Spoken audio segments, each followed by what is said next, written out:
What was it like being around DMX? DMX was dangerous, man. Straight up like that. Whoever don't like it, bring it, nigga. Bring it. I don't. Bring it. Bring it.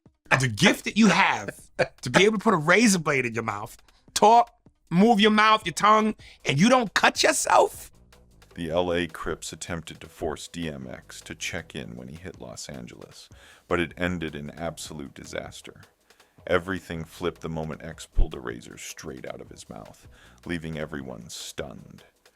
What started as intimidation backfired instantly as DMX's fearless stare turned the whole check-in demand into pure humiliation for the Crips.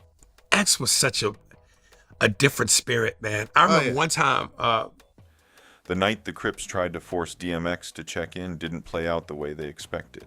These were LA street heavyweights, men used to rappers showing respect, paying their dues, or at the very least keeping their heads down. But when they approached DMX, he didn't blink. No fear, no hesitation, just that cold growl that everyone in hip-hop knew too well. He was wired different, man. I mean, he had Witnesses say that's when he slipped a razor blade straight out from under his tongue, a weapon hidden in his mouth the whole time, like it was second nature. The room froze. That wasn't a stunt, it was a warning. For the Crips, what was supposed to be a routine check turned into a moment they'd never forget. Yeah. But he went and pulled a razor blade from out for his tongue. And I said, listen, I've been black my whole life. I'm not that black. This check-in culture had been part of Los Angeles for years.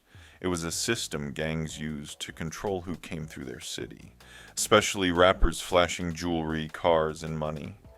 The rules were simple. If you wanted to move safely, you had to show respect, sometimes even pay a tax. Far gone.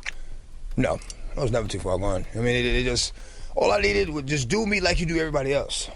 Refusing to do so could mean anything from being robbed to being run up on by crews waiting in the shadows. Big U, one of the most influential figures tied to the Rollin' 60s Crips, once described it like airspace control. He compared it to flying through restricted skies. If you didn't get clearance, you were basically declaring war. And this wasn't an empty threat. Countless rappers had been pressed under this system. Some gave in, some got humiliated, and some lost everything. You know what I'm saying? I don't take that responsibility lightly. But there was a darker layer to it all. These rules weren't applied equally. They didn't chase down every superstar coming through the city. It was almost always rappers, especially black rappers, who were forced to play this game. It felt less like respect and more like extortion inside the community itself. For many artists, checking in wasn't about honoring tradition.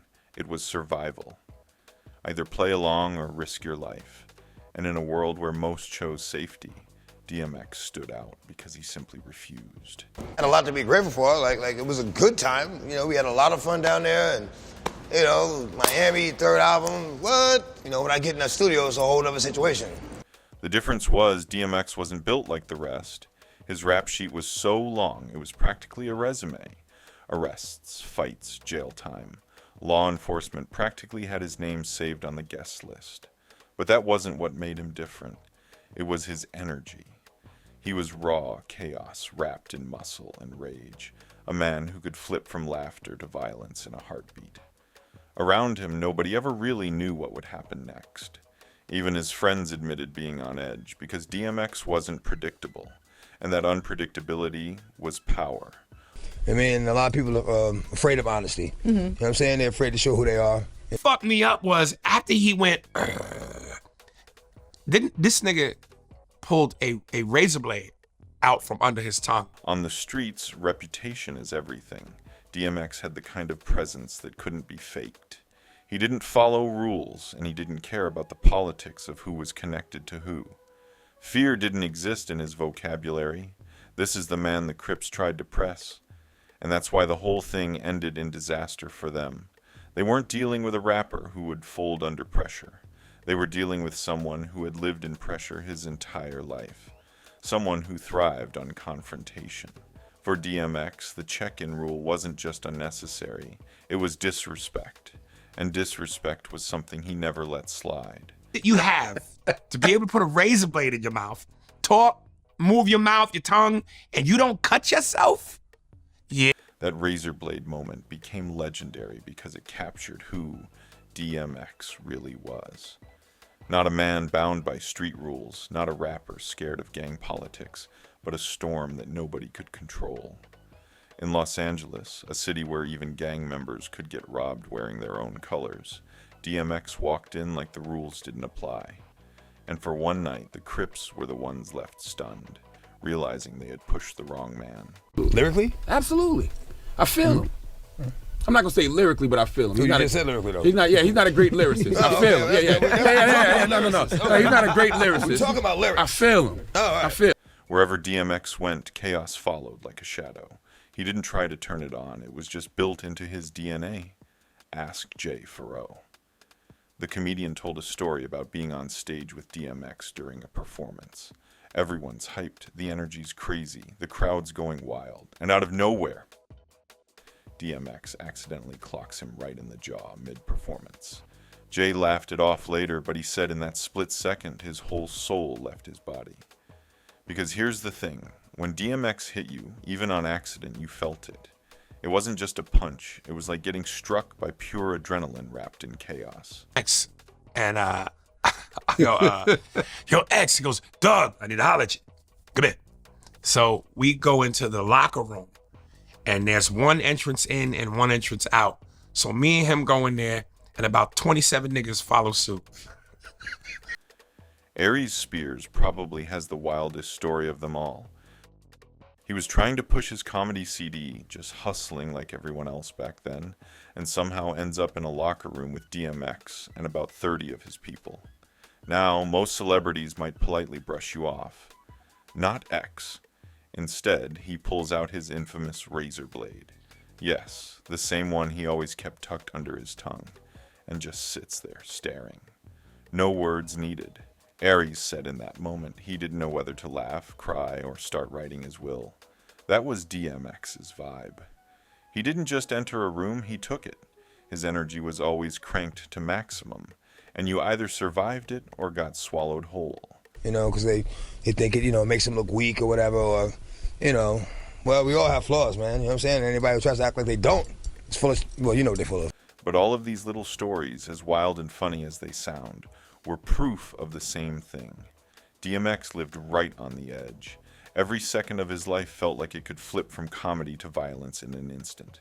And that's why, when the LA Crips stepped to him, they were messing with the wrong man. It was crazy. You know? See, the Crips had a system. You came to their city, you checked in. It was part respect, part insurance policy, part extortion. To them, it was non-negotiable. But when they tried to apply that pressure to DMX, he gave them a reality check they never saw coming. Eyewitnesses say the moment was tense. The Crips expected compliance, maybe a nod or some money exchanged. But instead, DMX hit them with that death stare, the kind that could shake your bones, and pulled that razor blade from his mouth like it was Excalibur. He wasn't bluffing. He wasn't negotiating. He was daring them to take the next step. I wouldn't be able to call myself an artist if I didn't write.